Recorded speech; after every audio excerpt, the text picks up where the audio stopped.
Friendship Lodge, eto, ikukwento ko sa inyo kung paano ginawa ko doon sa mustard. Sa native mustard na inulam namin noong tag-ulan. Okay. So, ayan, hiniwa ko siya. Ayan, ang kailangan lang ay kamatis, sibuyas, bawang. And then, itong mustasa na to, binaligan ko siya ng, nilagyan ko siya ng asin. Then, after mga 10 minutes, piniga ko siya. Yung mga stem, hiniwalay ko. Pinino ko mabuti kasi 'di ba minsan maganit 'yun. So yun, binukod ko 'yun. Then after kong babarin sa asin, piniga ko siya. Then dalawang piga ang ginawa ko. Ayan yung pangalawang piga na 'yun para Tapos niluglugan ko ng bagya. Tapos kailangan natin ng 3 itlog, syempre para masarap siya.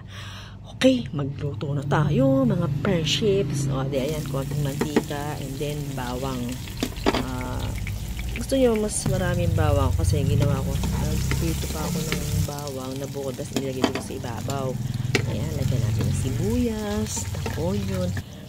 Ayan, pag nag-blend yung halo niya, sibuyas, kamatis, bawang. Diba, ang sarap ng aroma niya ay manunod sa ilong mo na masarap. Kahit ginigisa mo, basa-basa sa kutsado. Nilagyan ko ng paminta. And then, ayan, nilagay ko na yung piniga ako na mustasang Tagalog yan kasi kaya siya piniga at lagyan ng asin saka pipigain kasi para mawala yung hangin, yung mampait.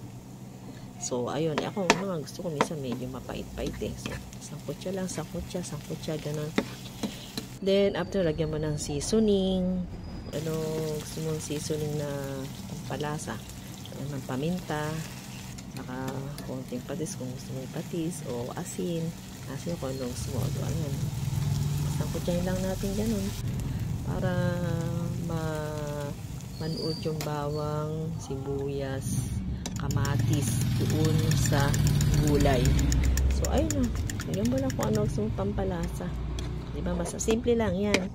Tapos yung itlog, mga 3 itlog, gusto mo pati mga lagyan mo pa ng hipon, ano gusto mong panahog yan. Pero ako, para simple lang, itlog lang. So, ayan.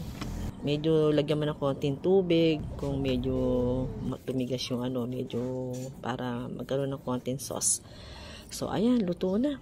Sana nagustuhan yung aking salted mustard, native mustard. Thank you for watching. Love you all.